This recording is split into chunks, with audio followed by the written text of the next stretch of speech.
All right, it's been a busy day today, and I wanted to get this content in, so I'm out on my evening workout and just thought I'd stop and make this video for you guys. I want to keep it coming every day like I said I would, and it's been a busy day, meeting to meeting, phone call to phone call, a lot of fun, good stuff. That's what I do, make things happen, get things done. But anyways, there's been a lot of conversation lately about when and if you should quit your W-2 job. And that is an interesting question. So I went in the Navy right out of high school. That was 1985. Got out of the Navy in 1989. And, I worked in the corporate world for a while, managing restaurants as well as a couple of the jobs here and there along the way. Mostly construction and restaurants is what I did after the Navy. So I did have a W-2 job from 1989 until 1997. Not a job, but a couple of different jobs. I'm not a good employee. I'm a natural born entrepreneur, and many times entrepreneurs do not make good employees. We do not make good students, like formal students. And as you know, a lot of the prolific entrepreneurs of our time have all dropped out of college or never went. The Bill Gates, the Facebook guys, well, I guess they were at Harvard or whatever, but I don't know if they finished. Steve Jobs, I'm not sure. Jeff Bezos, I don't really know, but there's a lot of case studies about entrepreneurs that never went to high school. In fact, Kurt Richardson, who founded OtterBox, he came to Charlottesville. We did an event with him a few years ago, and he didn't go to college. And, he's a billionaire. And so it's an entrepreneurial trait to not be a good student necessarily and to not be a good employee. We just have that fire, that passion. We just want to get out and just carve our own path and not be limited. And not have a ceiling or a cap put on us. So the question is, should you quit your W-2 job? Now, a lot of this depends on where you are in your life and in your family situation. Do you have kids? What are your responsibilities? What are your bills?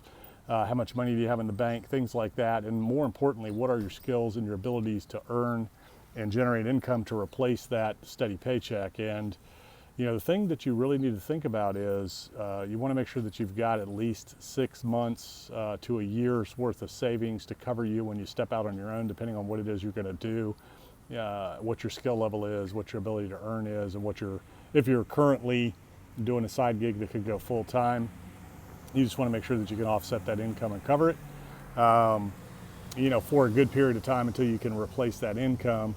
The other thing to remember is when you step out on your own, it all begins and ends with you. You have to eat what you kill. You got to get out there every day, hunt something down, kill it, and drag it home. That's how it works. So it's up to you. Nobody's going to be there to make it happen for you. Nobody's going to push you. Nobody's going to reward you. You have to go out. You have to stake your claim. You got to hunt it down, kill it, drag it home, clean it, and eat it.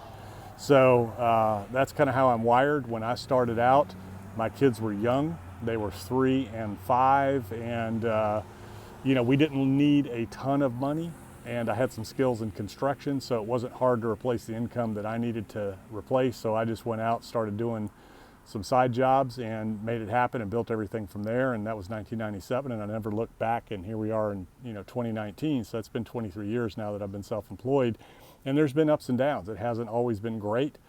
There's been some very difficult lean times, and there's been some really great times. So the key is you want to have some reserves, you want to have a little cushion there, and you want to make sure that you're fully committed and you understand that it's up to you. When you're out there on your own, nobody's going to do it for you. You got to get out and you got to make it happen. You got to be self-motivated. You got to have a very strong sense of urgency. That paycheck's not going to come in. You got to, on its own. You got to get out there and create it. When you're an employee, all you got to do is show up. And if you lose a job, chances are you can get an equal equivalent job in the workforce. So it's a very personal decision. If you are young and you're graduating college and you have an opportunity to go to graduate school, I would do that. The network from a graduate school program is valuable. So I always advise young people, go ahead and get that graduate degree while you can, while you're young, and before you have a family and things get in the way, just so you've got it and you've got that network and it's done and it's on your resume.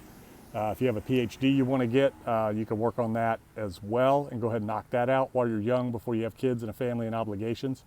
And it's also a great time to start a business too. So, when you're young, you can take a lot more risk than you can when you get a little older with kids and family and those responsibilities that can kind of weigh on your decisions. You got to take care of your family first and foremost. So Now, if you are a family person and your kids are younger, it's easier to take the risk then than when they get older. Kids get more expensive as they get older. The bills get bigger.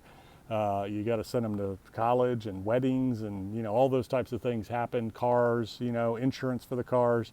A lot of expenses come as the kids get older that you don't have when they're younger. So you can take a little bit more risk when they're younger, which is what I did.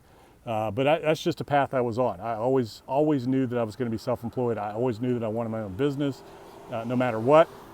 So you just need to make sure that you design your lifestyle and you create a budget first and foremost, and you focus on that to make sure the bills are covered and you have some reserves, and then the rest kind of falls in place, and it's a little bit easier to do as you go along, and try to make those things happen. But that's really the key. You got you really, it's a personal decision. Nobody can really make that decision for you. It's really based on where you're at in your life, where you're at with your family, and what is the best decision for you and your family overall. It can, self-employment can be great. It's a great path to be on. You call your own shots, you make your own rules. You still have to answer to your customers. Your customers are the boss. You still have to serve people. But at the end of the day, it's up to you to make it happen. There are no limits. You have to work hard and smart, create opportunities, and the sky's the limit. So that's my 2 cents on whether or not you should quit your W-2 job and step out on your own. If you're starting a business, then you want to create businesses that generate cash flow to invest in other assets, so that you can invest your profits and have assets that pay you, and then you're not so beholden to a W-2. And you can do that. There's a lot of people that do that. I have a lot of clients that do that, a lot of colleagues that do that. They build their portfolio while they're working. They reinvest their W-2 income into other assets so that they can eventually replace their income. So if you want to be out on your own, you want to do it full time, focus on replacing your income first and foremost, whether it's a business or whether it's real estate, and then continue to build on that and generate profits and live on the income that you replaced.